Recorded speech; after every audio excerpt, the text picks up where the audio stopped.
Hi all, this is Skate, and this is the second time today I have uploaded this video.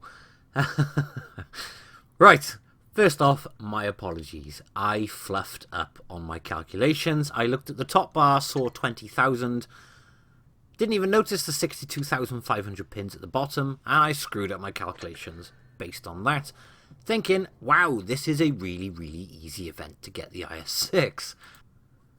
But something was playing on my mind, and I uploaded the video, and then I went, it can't be right. There's no way it's that easy to get the IS6. And it's not. I made a mistake, so my apologies there. So yeah, here we go again. Right, let's break down this winner's time event properly. To get an IS6, you need 62,500 pins. That's a lot of pins.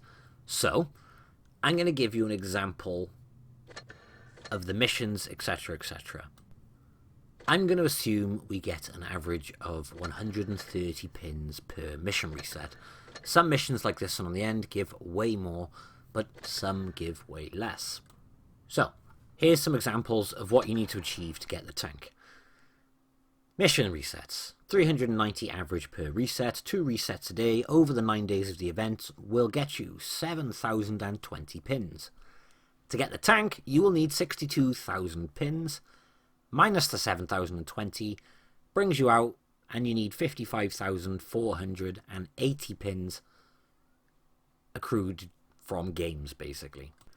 Here's some example sets for you. If you obtain 1,000 average XP with premium time, that'll get you 150 pins per game.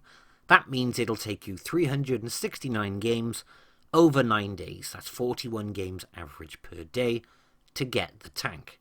If you only average 800 XP average with premium time, 120 pins, 462 battles, 51 games per day. And then finally, if you're a bit further down the spectrum, 600 XP average will only accrue 90 pins, which means you need 616 battles and 68 per day. Now, if you don't have an IS6, pushing for 369 battles if you've got a high average base XP, I think it's worth it, especially as we've got bank holiday in the UK as well, and 2 weekends fall across this event, so it's possible, but it is a push.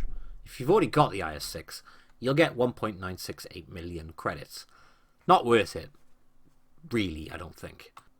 This is just one example set, though, and it wouldn't apply to me. This would apply to me. Say, for example, you can only get one mission set every day. One mission reset a day.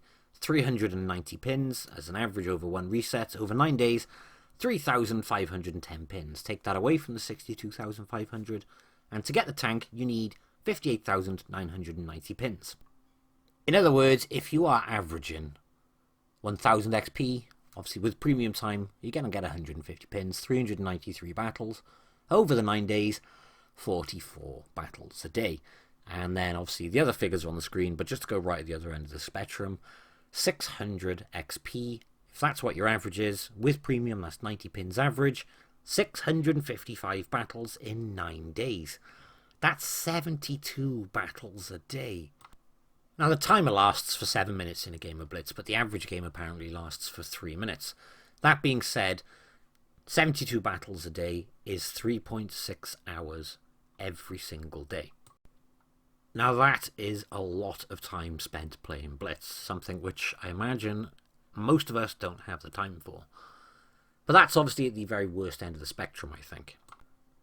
In other words, you can get this tank for free, but you're going to have to play an awful lot. Something personally, even though I'm an avid fan of this game, I would not have the free time to play that many battles. Now, I already have the IS6, so it doesn't really matter for myself. But if there was a truck ton of credits or anything else involved, I may have pushed for it. But you get 1.9 something million credits for it, basically. So if you've got the free time, go for it. As if you want an IS6 anyway. If you don't have the free time, well, it's sadly going to have to be added gold towards the end. Now, let's have a look at the next line. This new equipment. This is the first time we've ever seen equipment in-game. So it's gonna cost you. Of course it is, it's new to the game. Everything which comes into the game, I think they bring in at a bit of a premium. Now I say it's gonna cost you, it might not cost you. We're gonna break down that now. In terms of my thoughts on this equipment, honestly, I like it. I like the fact that people can buy things now in-game without it giving any advantage. You can't argue pay to win now just because someone's got a little spotlight and some extra baggage. If you think someone's a filthy gold noob because they're buying things like this, absolutely fine. But at least you know they're buying stuff which is cosmetics. I imagine equipment is going to become much more available in the future. That's my personal guess. So we can equip it on lots of other different tanks. But because this is the first time, it's going to come at a bit of a premium. So if you want both the camo and the equipment, it's going to cost you 18,000 emblems. How do you obtain the 18,000 emblems? Well, if I skip past this a second, just so we can see how much gold it'll cost on the screen as well. Obviously, I've jumped in the contributor account to do this. But yeah, if you want both the attachment and the camouflage, you need 18,000 emblems. Now, how do we get the 18,000 emblems?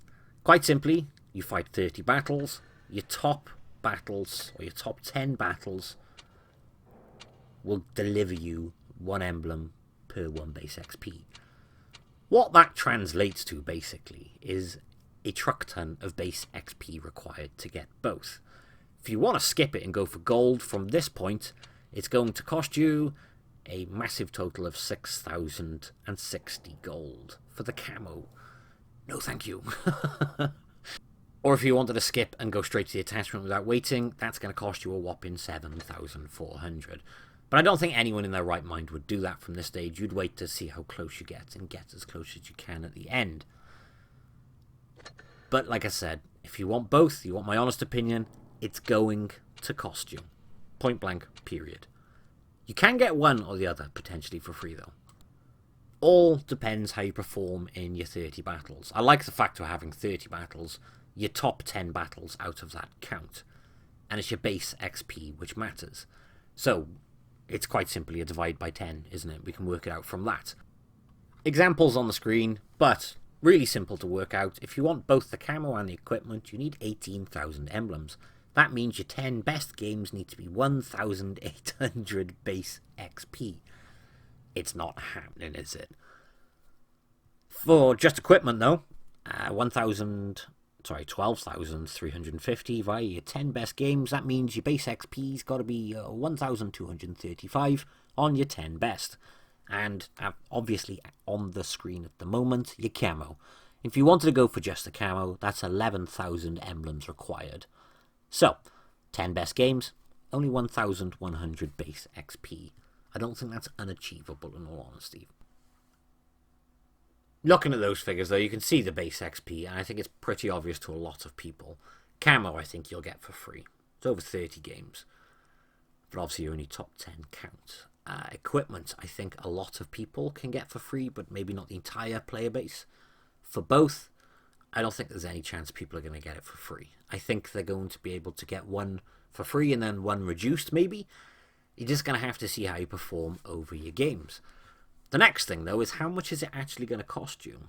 Say for example if you got the equipment and you wanted the camo, or vice versa. Well, I'm on a contributor account, so I bought one to see how much you'd have to skip to get the other.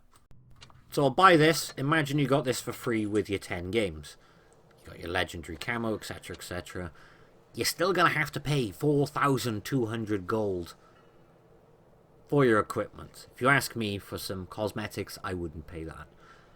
I do like the cosmetics, and if they were for silver, even a lot of silver, I'd probably buy it. If it was maybe 1,000 gold or so for equipment, I'd probably buy it. Now I'm on the contributor account here, so I can just click it and buy it, because the contributor accounts contain more gold than you can shake a stick at, because it's Wargaming's gold, not mine. For those who are going to comment this, because it gets commented on every video I do when I'm in my contributor account, because I don't access the contributor account often. How did you hack the game? I haven't hacked the game. This is an account which Wargaming loaned me so I can make videos like this. I don't use my contributor account often, quite simply because I don't want to. I don't want to waste battles in a contributor account when I could do it in my own account. That's irrelevant from this video, though. Just want to show the equipment on the tank, what difference it makes, and obviously put it up with the legendary camo. But that's pretty much it for this event. Again, apologies for the second upload today. IS6 you could get for free. It's a good tank. It's a bit bland, but then again, all IS tanks are that nature. But it's reliable and it's solid. But you can get it for free, but it's one hell of a push to get it for free. And then in terms of equipment or camo, you could probably get one of them for free. I think most people, in theory, hopefully should be able to get one of them for free. If not, pay a small amount to get up.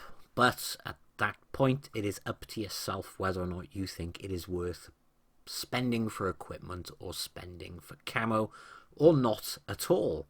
Now I've re-recorded most of this video because of my screw up, but I don't know if I've cut this bit out. I probably haven't, so I'm probably going to repeat myself.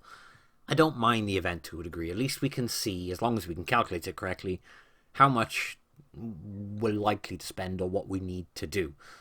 What I'm glad for is there's not a crate in sight, so you've got to look for the silver lining, eh? If you watched the first video, sorry, gents. I feel like an idiot. Because I am an idiot. Nonetheless, thank you all for watching, and I'll catch you in the next one. Bye-bye.